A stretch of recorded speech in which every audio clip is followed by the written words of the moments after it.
Hello everybody, I'm Loboroda and we are now at part 5 of the Code of Brawl event. I already played through the first stages and you can check those out with the link on top, and once I'm done with this series I'll jump into the EX challenge stages, so stay tuned for that. And since most of the stages are pretty easy, I decided to give each and every stage a little twist of doing certain extra challenges or conditions for me how to play that with only a couple of characters or certain star characters. So it's always a bit of fun. Let's check the current stage and what I'm doing here.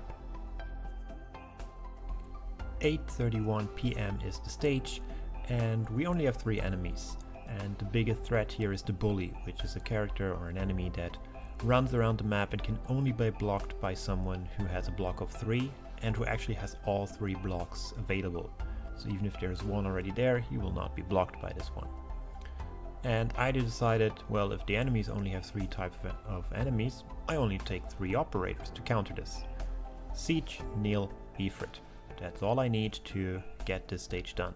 To be fair, they are pretty high level, but still I thought it would be quite fun to not have a real medic and to lay all of my DPS basically on Ifrit.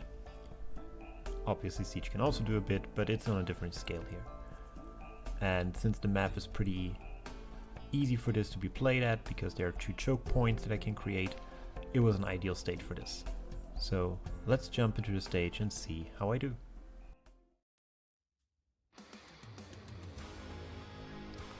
So since I do have a Vanguard with me this time around, I deploy Siege on the bottom row to get the first counter in for the first enemies. The bully will ignore her because she only has a block of 2, but she will get a couple of hits in. I deploy Siege as soon as the second bully passed her, so that she will not block this guy, but rather take one of the normal enemies and the next bully also passes her. Since they are going around circles for a certain amount of time, that fits perfectly for me because I get enough DP to bring out Ifrit. And now I want this bully to be blocked, because the second one is taking a break and Ifrit can fire away and burn him to the ground. She will also take care of everybody else that will come down this lane, because it's just a flaming inferno at that point. And the second one will storm towards Neil, who will heal herself up from time to time, and Ifrit will fire away before the next wave of enemy comes. So Neil has all her blocks available again.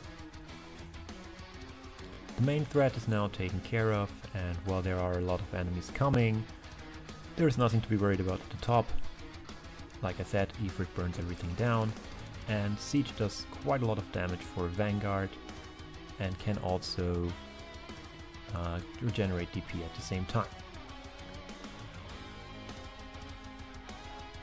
The nice thing is here that most of the time only 2 enemies will come together, so any Vanguard that can block 2 can definitely keep the block up, but needs to do enough damage as well, obviously.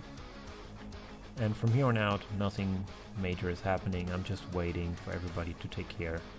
It's a pretty passive stage, since I have everybody as a passive charge-up skills and I don't need to do anything myself. And the stage is done. So this was stage 5 and we're now halfway done through the normal stages, and it's getting a bit harder, so that's why I brought out my 6 and 5 star characters, but try to keep them at a minimum in terms of amount, so it's still fun for you to watch and not your average throw every 6 star you have at the enemy until he falls kind of strategies. Also, it shows how amazing Ifrit can be if you have this one lane where a lot of enemies are coming through. If this criteria is there, you can just create such a great choke point for the enemy to die in that you always need to be aware of, because it can make so many stages easier. Make sure to follow me on Twitter and subscribe to this channel to be updated with all the other stages. Like I said, as soon as I'm done with those stages I jump to the EX challenge stages, so you also can see those. And until then, I see you next time, doctors.